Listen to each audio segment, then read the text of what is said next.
An immensely beneficial tool for mental health, physical health, and performance is deliberate cold exposure. For instance, if you want to enhance fat loss and lipolysis, it does seem like activating shiver is key, because when you shiver, the muscles release a molecule called succinate. Succinate then goes and activates the brown fat, so you get a further increase in metabolism. You vasoconstrict, and there's a rebound vasodilation, so you're getting better perfusion and blood flow. The biggest effect is a big increase, 2.5x increase in dopamine that lasts for several hours. You feel mentally clear, you feel alert, it increases metabolism for the reason we discussed before. And then there's the process of getting into this cold water when you didn't want to. And that is overriding limbic friction. That's that top-down control, so you build resilience. If you've heard that turning the tap to blue while you're in the shower could actually be good for you, you're not wrong. Cold water stimulates the production of noradrenaline and beta endorphins. Electrical impulses are sent from our nerve endings to our brain when we take cold showers, and this chemical reaction may have an antidepressant effect on some individuals. Taking a cold shower may keep you from catching a cold by heightening your immune system. For centuries, to take advantage of our body's tendency to adapt to harsher conditions. Experts believe it helps our bodies become more resistant to stress. You ask, what are the potential health benefits? Well, it can boost endorphins and provide a kind of gentle electroshock therapy to the system. A holistic approach gaining momentum finds hydrotherapy can actually offset depression. In a clinical trial, scientists found a cold shower of up to 5 minutes, 2 to 3 times a week, helped lessen signs of depression. The idea is that cold water sends electrical impulses to the brain that jolt your system and release endorphins, those happiness hormones, and improves metabolism. Deliberate cold exposure is one way to enrich the amount of brown fat. You get a stronger furnace. And there's some wonderful science on this published recently in Cell Reports Medicine by the first author is Susanna Soberg from Denmark. And it's really amazing work. What they showed is that 11 minutes a week divided up into a couple sessions of 2 to 3 minutes of deliberate cold exposure increases the density of brown fat in adults and allows them to feel more comfortable in cold temperatures when they're just walking around, okay?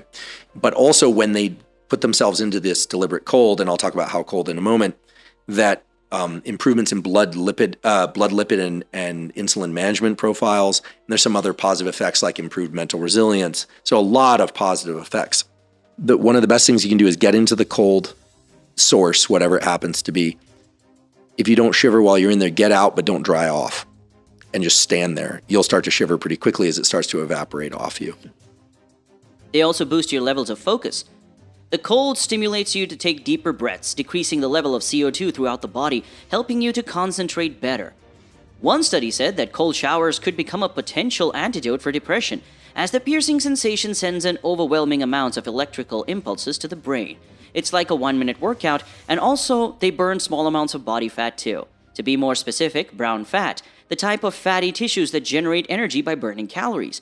That if you are doing your deliberate cold exposure early in the day, you are going to get yet a further increase in core body temperature that would be associated with wakefulness, your ability to be alert that morning or throughout the day, and so on.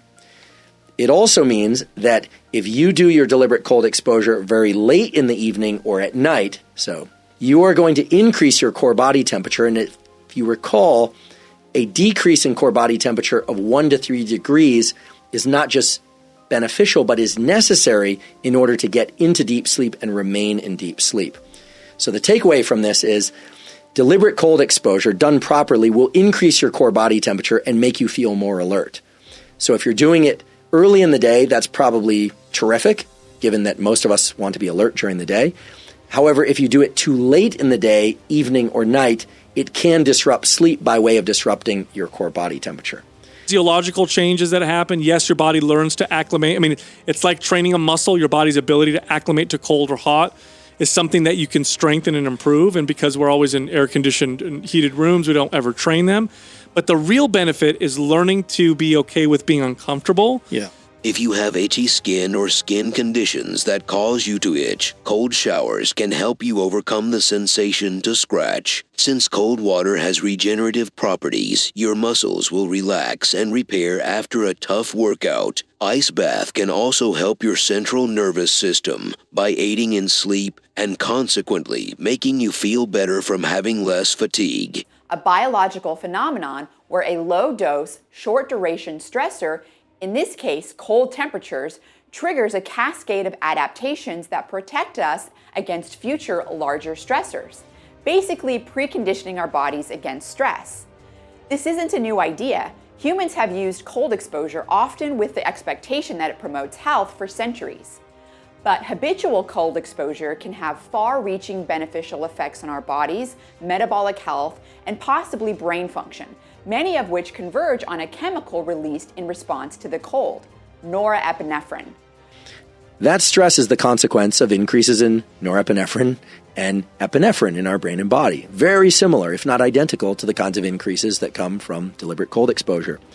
So deliberate cold exposure is an opportunity to deliberately stress our body, and yet because it's deliberate and because we can take certain steps, which I'll describe in a moment, we can learn to maintain mental clarity, we can learn to maintain calm while our body is in a state of stress.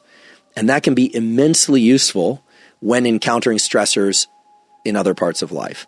And that's what we call resilience or grit, our ability to, or mental toughness, our ability to lean into challenge or to tolerate challenge while keeping our head straight, so to speak. Because of norepinephrine's unique effects, cold exposure may influence aspects of physiology relevant for fighting metabolic-related diseases and parameters of brain function associated with mood, neurodegeneration, and depression. Cold showers also keep your hair shiny and your skin hydrated. However, staying in an ice bath for too long can also cause hypothermia, which occurs when your body temperature drops too low. That's why it's important to use a timer and keep your ice baths brief. And remember to pay attention to your body. You should get out of an ice bath immediately if you start shivering uncontrollably or notice whether skin color changes.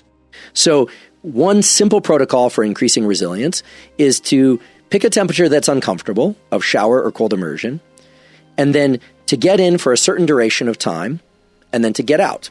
Now, it's important to understand that people will experience different levels of norepinephrine and adrenaline release when getting into cold water. Some people, because they dread the cold so much, will actually experience norepinephrine and epinephrine increases even before they get into the cold water or under the cold shower.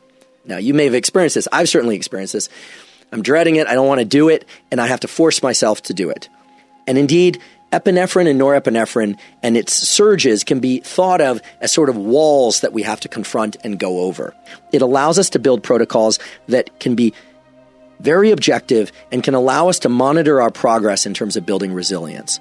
Some evidence suggests that ice baths support a healthy immune system. In a small study, people who combined cold water immersion, deep breathing, scientists think that exposing your body to cold water triggers a stress response and activates the nervous system. These changes can improve your mood and help you adapt to stress over time. In fact, one thing that I sometimes recommend is that people try and engage in some sort of cognitive exercise while in the cold, not as a form of distraction, but as a way to maintain clarity of thinking and to learn how to do that when the body is flooded with all these chemicals that make us stressed. And so anchoring your mind in cognitive activities as you get into the cold can be very, very helpful for maintaining clarity of mind. So for instance, you could do math problems and not 2 + 2 = 4, not 3 × 3 = 9, but things that require a little bit more focus and attention, working memory, and so forth. You could also start to have thoughts that you deliberately impose a full sentence structure on. That's actually quite tough. You could try and recall specific bouts of information that are challenging. This is teaching your mind how to stay online, or rather I should say this is you teaching your prefrontal cortex how to stay engaged while you have high levels of stress in your body.